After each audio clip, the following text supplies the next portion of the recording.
Voltando ao nosso noticiário, porque o Ministério Público recorreu ao TJ, Tribunal de Justiça, contra decisão da Justiça que negou o terceiro pedido de prisão contra motorista de Porsche, o motorista de Porsche do caso que a gente infelizmente acompanhou no Morning Show, ainda no comando do Nelson Kobayashi, né? O Fernando Sastre de Andrade Filho e a repórter Soraya Lawande tem as informações sobre o caso do Fernando Sastre de Andrade Filho.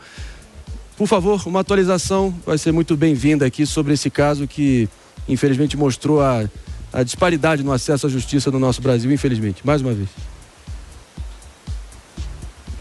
Sem dúvida, Marinho. Muito bom dia para você e a todos que nos acompanham aqui no Morning. O que aconteceu, a Promotoria de Justiça, né, a promotora de justiça responsável por esse caso, Monique Raton, ajuizou nessa quinta-feira, dia 25, uma medida cautelar, então inominada, pedindo que a Justiça acate o recurso que foi apresentado contra a decisão que indeferiu a prisão preventiva do motorista do Porsche, então envolvido nessa colisão na madrugada do último dia 31 de março, na Avenida Salim Faramaluf, aqui em São Paulo. Até a última atualização, o que aconteceu, né? O TJ, que representa a segunda instância da Justiça, não havia analisado a medida cautelar do Ministério Público. A promotoria pede, portanto, uma liminar contra a decisão da primeira instância da Justiça, que negou essa prisão preventiva.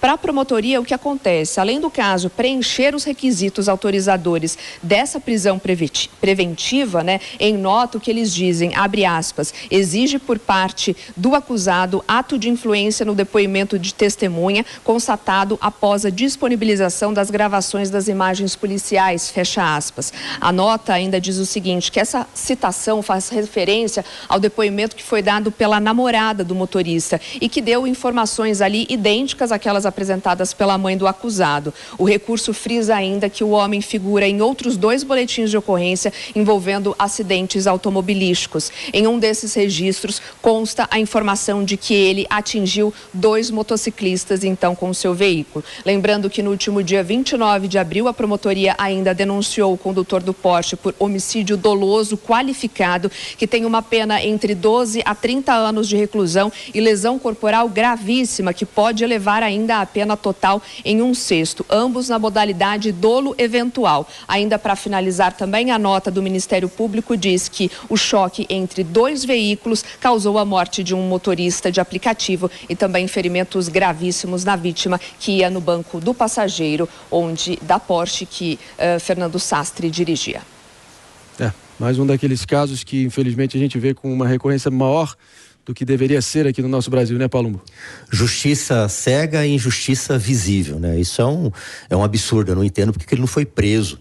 Tem requisitos para prisão, na prisão preventiva, é um absurdo. Houve uma série de erros da polícia de trânsito que não levou ele até a delegacia, e aí você acaba prejudicando um pouco as investigações, porque se ele tivesse feito o bafômetro, teria uma prova contundente da embriaguez dele.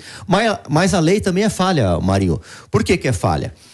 Você não tem, se você ultrapassa o limite de velocidade, que é 50 por hora, 40 por hora numa via, e está a 156, você já assumiu o risco de produzir um evento morte.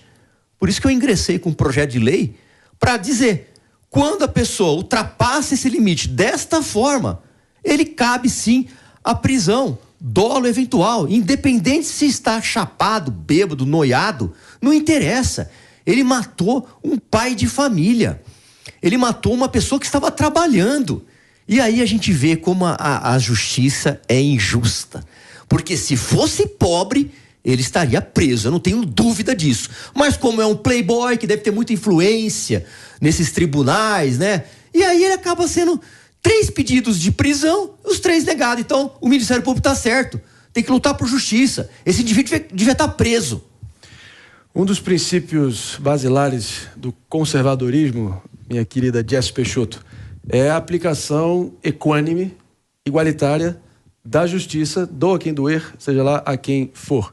Claro que cada princípio tem seu componente utópico, e no Brasil isso, então, bota utopia nisso, no nosso caso aqui no Brasil, mas se baseando no espírito do princípio em si, essas iniciativas como a do Palumbo podem tentar remediar e confrontar situações como essa para tentar que elas sejam evitadas no futuro? Acho que sim, André, acho que elas são importantes e eu acho que o grande problema está nesse norte, né, no nosso país. Uma pessoa que dirige um Porsche também tem um advogado equivalente a um Porsche, né? Então é um advogado que custa caro, é um advogado que tem muito material, é um advogado que tem excepcionais contatos. Então, por conta disso, com certeza existe aí uma pressão. Eu vou pedir licença para você, Jess, para você seguir no seu raciocínio, mas a gente vai se despedindo a você que nos ouviu aqui hoje no Morning Show da Jovem Pan pela rádio e a gente volta na segunda-feira. Seguimos juntos. Por favor, Jess, perdão, continuando. Isso. Então existe uma pressão, existe esse processo que quando chega na mão do juiz é advogado tal, advogado de escritório grande, aqueles advogados lá da Operação Lava Jato, que tem os contatos, tem aonde tá. Então, por conta disso, o cara com certeza tem um certo tratamento. Vamos lembrar que nesse caso, ele chegou a descumprir, e a prisão preventiva é por conta disso, ele chegou a descumprir e entrar em contato com a testemunha, que por sinal era a namorada dele. Então, existem mais indícios para o Ministério Público ter pedido essa prisão preventiva. É uma pena que ela não tenha sido acatada. No Brasil sempre vence o dinheiro e a impunidade. Crime de colarinho branco, se tivesse atropelado ali com um Fiat Uno, um Fusca, não, já estava preso. Agora, como atropelou com um Porsche, tem todos esses acessos, aí com certeza existe um privilégio que no Brasil o dinheiro dá e o dinheiro tira da cadeia mesmo. Fábio Piperno, puro suco de Brasil, né? Uma esculhambação, uma várzea, mas de fato esse acesso díspare aos mecanismos da justiça, esse caso é elevado ao estado de arte nesse sentido, né? Claro, desde que Cabral que chegou, enfim, funciona, prepondera no Brasil um pacto das elites que jamais foi abalado, exatamente. E se fosse o contrário, né? Se o carro do motorista do aplicativo estivesse a 150 por hora, tivesse batido no Porsche e o motorista do Porsche tivesse morrido, será que o encaminhamento disso tudo seria o mesmo? Não seria. Sei que você que está nos assistindo aí, a famosa sabedoria subjacente do povo. Claro que todo mundo concorda que seria diferente. Mano Ferreira, sua opinião sobre esse caso lamentável, para dizer o mínimo? Teria havido prisão em flagrante. E aí eu acho que o ponto é como mudar isso. A gente precisa ter mais eficiência na aplicação da justiça. Por isso, eu sou um defensor dos mecanismos que aumentam a transparência no funcionamento tanto das polícias como da justiça, para que a gente tenha a lei igual para todos.